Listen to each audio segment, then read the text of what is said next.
ವೃತೆ ಅನ್ನುವ ಶಬ್ದದ ಬಗ್ಗೆ ಈಗೊಂದಿಷ್ಟು ಅರ್ಥಗಳನ್ನು ನೋಡೋಣ. ಇದಕ್ಕೆ ಹೊರತುಪಡಿಸಿ ಇಂಗ್ಲಿಷ್ನಲ್ಲಿ ಎಕ್ಸೆಪ್ಟ್ ಅಂತ ಒಂದರ್ಥ, ಮತ್ತೆ ಅದಿಲ್ಲದೆ ಅಥವಾ ವಿನಾ ಇಂಗ್ಲಿಷ್ನಲ್ಲಿ ವಿಥೌಟ್, ಹೀಗೆ ಎರಡು ಅರ್ಥಗಳಿವೆ. ಪ್ರಸಂಗಕ್ಕನುಸಾರವಾಗಿ ಆಯಾ ಅರ್ಥವನ್ನು ನಾವು ಅಲ್ಲಿ ತಗೊಳ್ಬೇಕಾಗ್ತದೆ. ಕಾರ್ಯಕ್ರಮಕ್ಕೆ ನಿನ್ನನ್ನು ಹೊರತುಪಡಿಸಿ ಎಲ್ಲರೂ ಬಂದಿದ್ರು ಅಂತ ಹೇಳುವಾಗ ತ್ವಾಂ ವಿನ ಸರ್ವೇಪಿ ಆಗತಾಹ, ನೀನೊಬ್ಬ ಬಂದಿರಲಿಲ್ಲ ಉಳಿದವರೆಲ್ಲರೂ ಬಂದಿದ್ರು ಅಂತ. ಹೀಗೆ ಕೆಲವು ಕಡೆ ಇವನನ್ನು ಬಿಟ್ಟು ಅಂತನೂ ಅರ್ಥ ಆಗ್ತದಲ್ಲ. ತೇನ ವಿನಾ ತೃಣಮಪಿನ ಚಲತೆ ಅಂತ ಹೀಗೆ ಹೇಳಿದಾಗ ಅದಕ್ಕೆ ಭಗವಂತನನ್ನು ಬಿಟ್ಟು ಅಂತ ಅರ್ಥ, ಭಗವಂತನನ್ನು ಹೊರತುಪಡಿಸಿ ಅಂತ ಅರ್ಥ ಅಲ್ಲ. ಅಲ್ಲಿ without the might of God ಅಂತ ಹೀಗೆ ಅರ್ಥ ಆಗ್ತದೆ. ಹೀಗೆ ಇವೆಲ್ಲ ಬೇರೆ ಬೇರೆ ಪ್ರಯೋಗಗಳು. ಅದಕ್ಕೆ ವಿಭಕ್ತಿ ಯಾವುದು ಪ್ರಯೋಗ ಮಾಡಬೇಕು, ಕೆಲವು ಕಡೆ ದ್ವಿತೀಯ, ಕೆಲವು ಕಡೆ ತೃತೀಯ, ಅದೇನು ಅಷ್ಟು ದೊಡ್ಡ ವಿಷಯ ಅಲ್ಲ. ಒಂದೊಂದು ಕಡೆ ಒಂದೊಂದು ಥರ ಪ್ರಯೋಗ ಮಾಡ್ತಾರೆ. ಎಲ್ಲ ವಿಭಕ್ತಿಗಳನ್ನು ಎಲ್ಲ ಅರ್ಥದಲ್ಲೂ ಪ್ರಯೋಗ ಮಾಡಿದರೂ ತಪ್ಪೇನೂ ಇಲ್ಲ. ಇದಕ್ಕೆ ಭಗವದ್ಗೀತೆಯಲ್ಲಿ ಒಂದು ತುಂಬ ಪ್ರಧಾನವಾದ ಉದಾಹರಣೆ ಇದೆ. ಅದು ಎರಡೂ ಅರ್ಥಗಳನ್ನು ಒಳಗೊಂಡಿರುವಂತಹ ಒಂದು ಪ್ರಯೋಗ. ಋತೇಪಿ ತ್ವಾಂ ನ ಭವಂತಿ ಸರ್ವೇ ನ ಭವಿಷ್ಯಂತಿ ಸರ್ವೇ ಅಂತ ಒಂದು ಪ್ರಯೋಗ ಕೇಳಿ ಬರ್ತದೆ. ಇದು ಭಗವದ್ಗೀತೆಯ 11ನೇ ಅಧ್ಯಾಯದ 32ನೇ ಶ್ಲೋಕ. ಕಾಲೋಸ್ಮಿ ಲೋಕಕ್ಷಯಕೃತ್ ಪ್ರವೃದ್ಧ, ನಾನು ಈ ಜಗತ್ತಿನ ನಾಶಕ್ಕಾಗಿ ಹುಟ್ಟಿ ಬಂದಿರುವಂಥವನು ಅಂತ ಹೀಗೆ ಹೇಳ್ತಾನೆ ಭಗವಂತ. ಆದ್ರಿಂದ ಋತೇಪಿ ತ್ವಾಂ ನ ಭವಿಷ್ಯಂತಿ ಸರ್ವೇ, ಅಲ್ಲಿ ಎರಡು ಅರ್ಥಗಳಿವೆ. ನೀನು ಯುದ್ಧ ಮಾಡೋದಿಲ್ಲ ಅಂತ ಹೇಳ್ತಾ ಇದ್ದೀಯಲ್ಲ ಮೊದಲಿಂದಲೂ, ನೀನು ಯುದ್ಧ ಮಾಡಿದ್ರು ಅಷ್ಟೇ, ಮಾಡದೇ ಇದ್ರು ಅಷ್ಟೇ.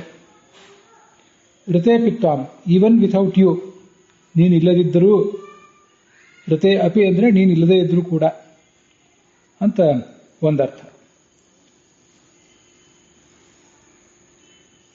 ನೀ ಇಲ್ಲದೆ ಹೋದ್ರೂ ಕೂಡ ಇವ್ರ್ಯಾರೇನು ಬದುಕಿ ಉಳಿಯುವ ಸಾಧ್ಯತೆ ಇಲ್ಲ, ಎಲ್ಲರೂ ಸತ್ತೇ ಹೋಗ್ತಾರೆ. ಯಾಕಂದ್ರೆ ನಾನು ಸರ್ವಕಾಲಕ್ಕೂ ಕ್ಷಯಕಾರಕನಾಗಿ ಇಲ್ಲಿದ್ದೇನೆ ಅಂತ ಭಗವಂತ ಹೇಳ್ಕೊತಾನೆ.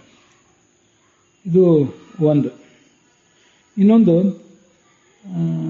ತ್ವಾಮಪಿ ಋತೆ, ತ್ವಾಂ ಋತೆ ಅಪಿ ಅಂತಂದ್ರೆ ನೀನು ಇಲ್ಲದೆಯೂ ಕೂಡ ಅಂತ ಅರ್ಥ, ಅದು ಹಿಂದೆ ಬಂದದ್ದು. ಇದು ತ್ವಾಮಪಿ ಋತೆ ಅಂತ ಇನ್ನೊಂದು ಅರ್ಥ. ನಿನ್ನನ್ನು ಮತ್ತೆ ಉಳಿದವರನ್ನು ಹೊರತುಪಡಿಸಿ, ನಿನ್ನನ್ನೂ ಅಂತೇನು ಅಪಿ ಅಂತ ಬಂತಲ್ಲ, ನೀನು ಹಾಗೆ ನಿನ್ನ ಸಹೋದರರು, ಇನ್ನು ಕೆಲವರು ಉಭಯ ಸೈನ್ಯದಲ್ಲಿ ಕೆಲವೇ ಬೆರಳೆಣಿಕೆಯಷ್ಟು ಜನ ಹೊರತುಪಡಿಸಿ ಉಳಿದವರು ಎರಡೂ ಪಕ್ಷದವರು ಎಲ್ಲರೂ ಸತ್ತು ಹೋಗ್ತಾರೆ. ಇದನ್ನೊಂದು ಅರ್ಥ. ಇಲ್ಲಿ ಎಕ್ಸೆಪ್ಟ್, ಎಕ್ಸ್ಕ್ಲೂಡಿಂಗ್ ಅಂತ ಅರ್ಥ. ನಿಮ್ಮನ್ನು ಬಿಟ್ಟು ಉಳಿದವರೆಲ್ಲ ಸಾಯ್ತಾರೆ. ಇದು ಭಗವಂತ ಅಥವಾ ಸರ್ವಜ್ಞಾದ್ರಿಂದ, ಕಾಲಕ್ಷಯಕ್ಕೆ ಕಾರಣ ಆದ್ರಿಂದ ಅವನಿಗೆ ಗೊತ್ತಿರುವಂತಹ ಸಂಗತಿ ಇದು. ನೀವು ಐದು ಜನ ಸಾಯೋದಿಲ್ಲ, ಇನ್ನೂ ಕೆಲವು ಜನರು ಸಾಯೋದಿಲ್ಲ ಆ ಕೌರವ ಪಕ್ಷದಲ್ಲಿ, ಒಂದೆರಡು ಬೆರಳೆಣಿಕೆ ಎಷ್ಟು ಜನ, ಉಳಿದವರು ಎರಡೂ ಪಕ್ಷದವರು ಎಲ್ಲರೂ ಸತ್ತು ಹೋಗ್ತಾರೆ ಅಂತ. ಇದು ಇನ್ನೊಂದು ಅರ್ಥ.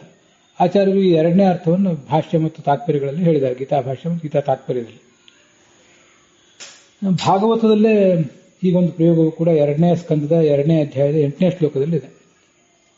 ಋತೆ ಪಶೂನ್, ಭಗವಂತನನ್ನು ನೆನೆಯುವುದನ್ನು ಸಾಧಕ ಪ್ರಧಾನವಾಗಿ ಮಾಡಬೇಕು.